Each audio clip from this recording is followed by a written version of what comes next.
আম্পায়ারের বাজে সিদ্ধান্তের কারণেই আমরা হেরে গিয়েছি। ম্যাচ হেরে সংবাদ মাধ্যমে এসে আম্পায়ারকে রীতিমতো ধুয়ে দিল তাওহিদ হৃদয়। দর্শক, গতকাল দক্ষিণ আফ্রিকাকে জেতাতেই যেন মাঠে নেমেছিল আম্পায়াররা। আম্পায়ারের বাজে সিদ্ধান্তের কারণেই শেষ পর্যন্ত 4 রানে হেরে গিয়েছে টাইগাররা।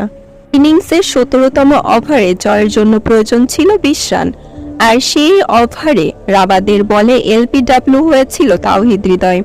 জোরালো আবেদন না থাকা সত্ত্বেও আম্পায়ারের সাথে সাথে আউট দিয়ে দেয়, আর রিভিউতে স্পষ্ট দেখা যায় এটা আউট হয়নি, কিন্তু আম্পায়ার কলের জন্য আউট হয়ে সাজঘরে ফেরত যায় তাওহিদ হৃদয়।